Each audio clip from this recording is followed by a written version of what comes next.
आधी रात की आवाज, एक भयानक रहस्य। यह कहानी है अमित की, जो अपने 20 के दशक में था और जिसने हाल ही में शहर की भागदौड़ छोड़कर अपने पूर्वजों के छोटे से गांव शांतिपुर में रहने का फैसला किया था। गांव का नाम तो शांतिपुर था, लेकिन चारों ओर से घने पुराने जंगलों से घिरा यह स्थान अक्सर रात में अजीबोगरीब आवाजों से भर जाता था। गांव वाले अक्सर इन आवाजों के बारे में कानाफूसी करते थे, कभी बच्चों के रोने की, कभी किसी बूढ़े आदमी के खांसने की और कभी किसी अनजानी भाषा में फुसफुसाहट की। अमित एक आधुनिक सोच का लड़का होने के कारण इन बातों को सिर्फ अंधविश्वास मानता था और उन पर ज्यादा ध्यान नहीं देता था। उसने अपने पुराने पुस्तकालय में घंटों किताबें पढ़ने या नए वीडियो गेम खेलने में बिताए और जंगल की आवाजों को बस हवा और जानवरों का शोर मानकर टाल देता था। एक रात जब अमित अपनी सबसे पसंदीदा हॉरर नॉवेल पढ़ रहा था, अचानक उसे अपने घर के पीछे से एक अजीब सी आवाज सुनाई दी। पहले तो उसने सोचा कि यह नॉवेल का ही असर है, लेकिन आवाज बहुत स्पष्ट थी, एक धीमी मध्यम फुसफुसाहट, मानो कोई उससे कुछ कहने की कोशिश कर रहा हो। यह किसी जानवर की आवाज नहीं थी, न ही हवा की। यह एक मानवीय फुसफुसाहट थी, जिसमें एक अजीब सी उदासी और दर्द घुला हुआ था। अमित ने नॉवेल को नीचे रखा। उसकी नींद पूरी तरह से टूट चुकी थी। उसने उठकर खिड़की से बाहर झांका, लेकिन घने अंधेरे में सिर्फ पेड़ों की काली छायाएं दिख रही थी, जो हवा में धीरे धीरे हिल रही थी, मानो कोई अदृश्य नर्तक नृत्य कर रहा हो। फुसफुसाहट बंद नहीं हुई, बल्कि थोड़ी तेज हो गई। अब यह सिर्फ फुसफुसाहट नहीं थी, बल्कि ऐसा लग रहा था जैसे कोई उसका नाम पुकार रहा हो, अमित, अमित। आवाज में एक अजीब सी पुकार थी, जैसे कोई मदद मांग रहा हो या किसी बात पर ध्यान खींच रहा हो। अमित के दिल की धड़कनें तेज होने लगी। उसने हिम्मत करके बिस्तर से पैर नीचे उतारे। जमीन पर पैर रखते ही उसे एक अजीब सी ठंडक महसूस हुई, जो घर के अंदर के तापमान से कहीं ज्यादा थी। वह जानता था कि उसके घर के ठीक पीछे कोई नहीं रहता, बस घना जंगल है जो मीलों तक फैला हुआ है।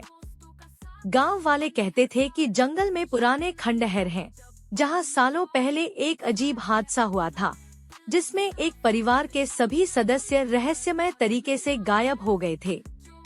उसने टॉर्च उठाई, जिसकी बैटरी थोड़ी कम लग रही थी, और धीरे से पीछे के दरवाजे की ओर बढ़ा। उसके हाथ कांप रहे थे। उसने धीरे से कुंडी खोली और दरवाजा खोला। रात की ठंडी और नमी भरी हवा उसके चेहरे पर लगी, जिससे उसके रोंगटे खड़े हो गए। फुसफुसाहट अब और करीब से आ रही थी, मानो कोई ठीक उसके पीछे खड़ा हो। क्या कोई है वहाँ? अमित ने डरते हुए फुसफुसाया। उसकी आवाज हवा में घुल गई। उसने धीरे से पीछे मुड़ा। वहाँ कुछ भी नहीं था, बस अंधेरा और पेड़ों की छायाएं, जो उसकी टॉर्च की कमजोर रोशनी में डरावनी लग रही थी। अमित ने सोचा कि शायद वह सच में सपना देख रहा था, या नॉवेल पढ़ने का उस पर बुरा असर हुआ था। वह वापस जाने ही वाला था कि उसे अपने पैरों के पास कुछ महसूस हुआ। वह कोई पत्ता या टहनी नहीं थी, बल्कि कुछ नरम और गोल था। उसने टॉर्च नीचे की, और जो देखा उससे उसकी आंखें फटी रह गईं। जमीन पर एक पुरानी धूल से सनी हुई गुड़िया पड़ी थी। उसकी आंखें टूटी हुई थी, मानो किसी ने उन्हें नोच लिया हो, और उसके बाल उलझे हुए, काले और सूखे थे। गुड़िया का पहनावा भी बहुत पुराना था, जैसे किसी पुराने जमाने की बच्ची का हो। अमित को याद आया कि ऐसी गुड़िया उसने कभी अपने घर में नहीं देखी थी, नहीं उसके गांव में किसी के पास ऐसी गुड़िया थी। वह उसे छूने ही वाला था कि गुड़िया से वही फुसफुसाहट फिर सुनाई दी, मुझे उठाओ, मुझे उठाओ। आवाज अब ज्यादा साफ थी, लेकिन फिर भी बहुत धीमी और उदास। अमित डर के मारे एक कदम पीछे हट गया। उसने टॉर्च की रोशनी गुड़िया पर बनाए रखी और देखा कि गुड़िया के टूटे हुए होंठ धीरे धीरे हिल रहे थे, मानो वह सचमुच बात कर रही हो। यह सिर्फ फुसफुसाहट नहीं थी, बल्कि एक स्पष्ट, डरावनी आवाज थी जो सीधी उसके दिमाग में उतर रही थी। अचानक गुड़िया की टूटी हुई आंखों से लाल रंग की एक हल्की चमक निकली, जो अंधेरे में भी साफ दिख रही थी। चमक इतनी तेज थी कि अमित को पल भर के लिए कुछ दिखाई नहीं दिया। उसे लगा कि उसे किसी अदृश्य शक्ति ने जकड़ लिया है। उसके शरीर का हर हिस्सा लकवाग्रस्त हो गया था। वह चाहकर भी भाग नहीं पा रहा था, न ही चीख पा रहा था। उसका दिमाग खाली हो गया था। सिर्फ गुड़िया की लाल चमक और उसकी डरावनी आवाज गूंज रही थी। तुम यहाँ क्या कर रही हो? तुम कौन हो? अमित ने हिम्मत बटोरते हुए अपनी पूरी ताकत लगाकर पूछा। उसकी आवाज कांप रही थी। गुड़िया के होंठ फिर हिले और अब उसकी आवाज में एक अजीब सी ठंडी हंसी थी, जो उसकी रीढ़ में सहरन पैदा कर रही थी। मैं बस खेलना चाहती हूँ तुम्हारे साथ। अब हम दोस्त हैं। हंसी पूरे जंगल में गूंजती हुई लग रही थी, जिससे आसपास के पेड़ों की पत्तियां भी कांप उठीं। यह सुनकर अमित की हिम्मत पूरी तरह जवाब दे गई। उसका शरीर अब जकड़न से मुक्त हो गया था और उसने बिना सोचे समझे एक जोरदार चीख मारी जो रात के सन्नाटे को चीर गई। उसने टॉर्च वहीं फेंक दी और जैसे तैसे घर के अंदर भागा। उसने दरवाजा अंदर से कसकर बंद कर लिया और हांफते हुए बिस्तर पर जा बैठा। उसका दिल पागलों की तरह धड़क रहा था। वह रात भर सो नहीं सका, बस खिड़की से बाहर अंधेरे जंगल की ओर देखता रहा। हर पल उसे लग रहा था कि गुड़िया वापस आ जाएगी। सुबह का भ्रम और गांव की पुरानी कहानियां। अगली सुबह जब सूरज की किरणें फैलीं और पक्षियों का चहचहाना शुरू हुआ, तो अमित ने हिम्मत करके घर के बाहर देखा। गुड़िया वहां नहीं थी। उसने चारों ओर देखा, पेड़ों के नीचे, झाड़ियों में, लेकिन कुछ भी नहीं मिला। टॉर्च भी गायब थी। उसे लगा कि शायद यह सब एक बहुत बुरा सपना था, या रात की थकान और डर के कारण उसका दिमाग उसे धोखा दे रहा था। वह नाश्ता करने बैठा, लेकिन उसे कुछ भी निगला नहीं जा रहा था। उसका मन अशांत था।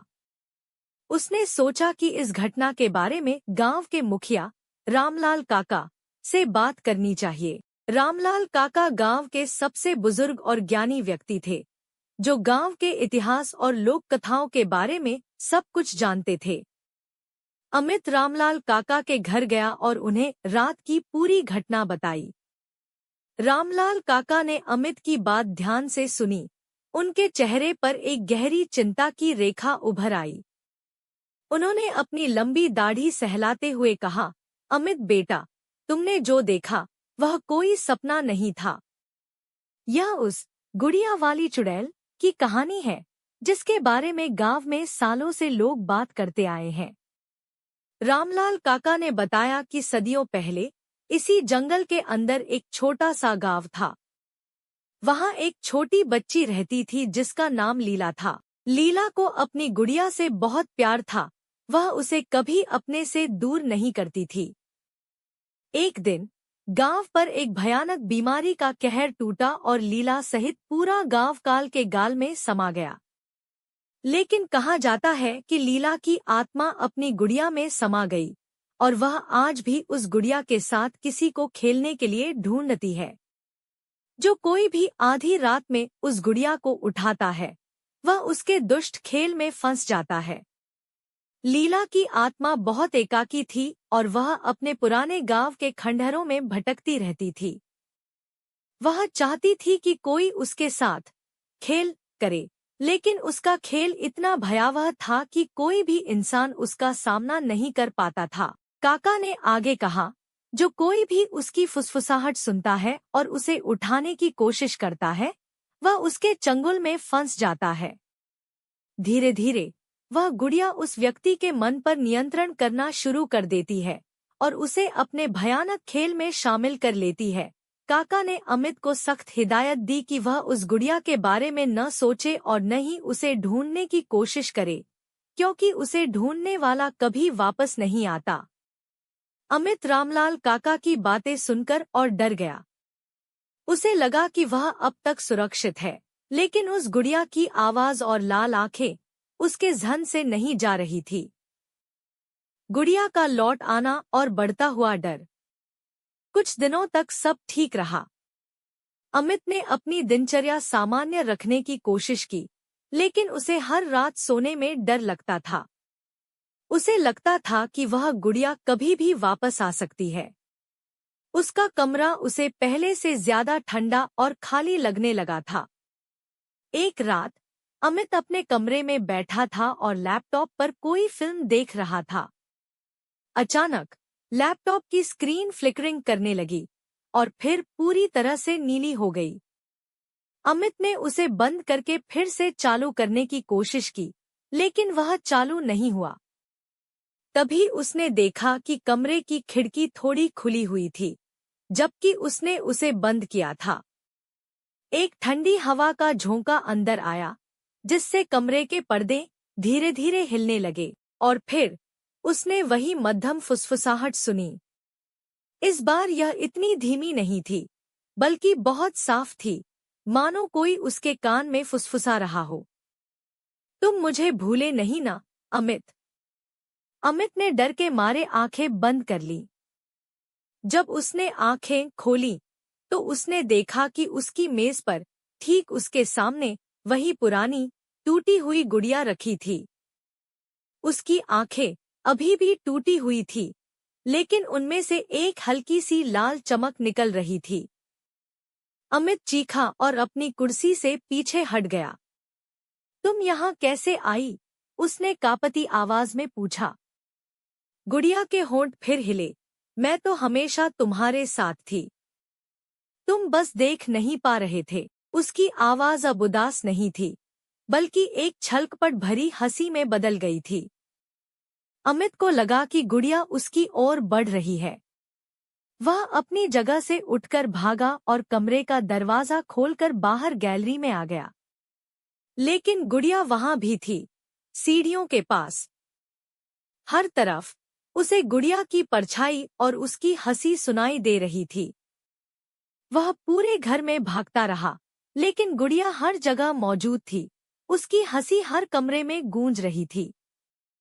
अमित को समझ नहीं आ रहा था कि क्या करे। उसे लगा कि वह पागल हो रहा है। वह अपनी दादी माँ की पुरानी डायरी लाया, जिसमें कुछ प्राचीन मंत्रों और टोटकों का जिक्र था। उसकी दादी माँ इन सब बातों में विश्वास रखती थी। डायरी में उसने एक पुराने मंत्र का जिक्र पढ़ा, जो बुरी आत्माओं को दूर भगाने के लिए इस्तेमाल होता था। मंत्र बहुत कठिन था और इसमें कुछ खास चीजों की जरूरत थी। जले हुए नीम के पत्ते, जंगल से लाया गया एक खास फूल और आधी रात का पानी, जो सिर्फ उसी रात बारिश से जमा हुआ हो। अमित ने फैसला किया कि वह इस गुड़िया से छुटकारा पाएगा। रात की खोज और भयानक सामना। रात हुई। अमित ने हिम्मत बटोरी। उसने अपनी दादी माँ की डायरी में बताए गए सभी सामान को इकट्ठा करने की कोशिश की। नीम के पत्ते उसे अपने घर के आंगन में मिल गए, लेकिन जंगल से फूल लाना और आधी रात का पानी इकट्ठा करना मुश्किल था। लगभग 11 बजे वह जंगल की ओर बढ़ा। अब उसे जंगल की आवाजों से डर नहीं लग रहा था, क्योंकि उसका सबसे बड़ा डर तो उसके घर में था। जंगल में घुसते ही उसे और ज्यादा ठंडक महसूस हुई। पेड़ इतने घने थे कि चांद की रोशनी भी जमीन तक नहीं पहुंच पा रही थी। चलते चलते उसे एक पुरानी सूखी हुई नदी के पास वह खास फूल मिला, जो आधी रात को ही खिलता था और जिसकी पंखुड़ियां हल्की बैंगनी रंग की थी। उसने सावधानी से उसे तोड़ा। जैसे ही उसने फूल तोड़ा, उसे लगा कि किसी ने उसे पीछे से छू लिया है। वह पलटा, लेकिन फिर से कुछ नहीं था। उसे लगा कि गुड़िया उसे देख रही है। वह वापस अपने घर की ओर चल पड़ा। रास्ते में हल्की बूंदाबांदी शुरू हो गई, जिससे आधी रात के पानी का इंतजाम हो गया। अमित ने एक बर्तन में उस पानी को इकट्ठा किया। वह अपने घर वापस आया। लगभग 11:55 बज चुके थे। उसने कमरे में नीम के पत्ते जलाए, जिससे एक कड़वी गंध फैल गई। फिर उसने फूल और पानी को एक जगह रखा। उसने डायरी खोली और मंत्र पढ़ने लगा। मंत्र बहुत पुराना और मुश्किल था। उसकी ज़बान लड़खड़ा रही थी।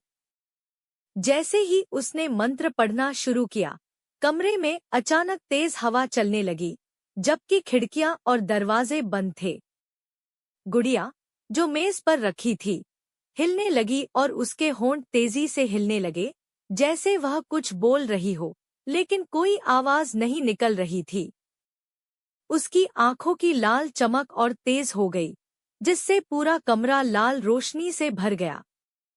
मंत्र के शब्द उसकी ज़बान से मुश्किल से निकल रहे थे, क्योंकि उसे लग रहा था कि कोई अदृश्य शक्ति उसे रोक रही है। गुड़िया मेज से उठकर हवा में तैरने लगी और अमित की ओर बढ़ने लगी। उसकी आंखें अब इतनी लाल थी कि वे किसी जलते हुए कोयले जैसी दिख रही थी। अमित ने हिम्मत नहीं हारी। वह जानता था कि यह उसकी आखिरी उम्मीद है। उसने अपनी आंखें बंद कर लीं और पूरी ताकत से मंत्र के आखिरी शब्द दोहराए। जैसे ही मंत्र खत्म हुआ, कमरे में एक जोरदार चीख गूंजी। यह गुड़िया की नहीं, बल्कि एक बच्चे की चीख थी, जिसमें बहुत दर्द और गुस्सा था। गुड़िया एक चमकदार लाल रोशनी में बदल गई और फिर एक तेज धमाके के साथ वह लाल रोशनी दीवार में समा गई, जैसे कभी थी ही नहीं। कमरे में एक अजीब सी शांति छा गई। हवा रुक गई और ठंडी गंध भी गायब हो गई। शांति और एक नई शुरुआत। अमित हाफते हुए जमीन पर बैठ गया। उसने देखा कि वह गुड़िया अब मेज पर नहीं थी। कमरे में सिर्फ जले हुए नीम के पत्तों की गंध थी। उसने राहत की सांस ली। उसे पता था कि उसने उस रात एक भयानक आत्मा को हमेशा के लिए शांत कर दिया था। अगली सुबह अमित ने रामलाल काका को सब कुछ बताया। काका ने उसे गले लगाया और कहा, अमित बेटा, तुमने बहुत बहादुरी का काम किया। लीला की आत्मा अब शांति से होगी। तुमने उसे उसके बंधन से मुक्त कर दिया। उस दिन के बाद से शांतिपुर गांव में रात में अजीबोगरीब आवाजें आना बंद हो गईं। जंगल से भी अब सिर्फ जानवरों और हवा की सामान्य आवाजें आती थी। अमित ने उस घटना से एक बड़ा सबक सीखा था। उसने अंधविश्वास और लोक कथाओं को मानना शुरू कर दिया था, क्योंकि उसने खुद एक भयानक अनुभव किया था। अमित अब भी शांतिपुर में रहता है। वह अब भी कभी-कभी रात में उस पुरानी गुड़िया की लाल आंखों और उसकी फुसफुसाहट को याद करता है, लेकिन अब उसे डर नहीं लगता। उसे पता है कि उसने एक आत्मा को शांति दिलाई है और उसने खुद भी अपने डर पर जीत हासिल की है। उसने अपनी दादी माँ की डायरी को संभाल कर रखा है, यह जानकर कि दुनिया में ऐसी शक्तियाँ भी हैं जिन्हें हम विज्ञान से नहीं समझा सकते, बल्कि सिर्फ अनुभव कर सकते हैं। और कभी-कभी जब हवा तेज चलती है और जंगल में सन्नाटा होता है, अमित को लगता है कि कोई अदृश्य शक्ति उसे धन्यवाद दे रही है।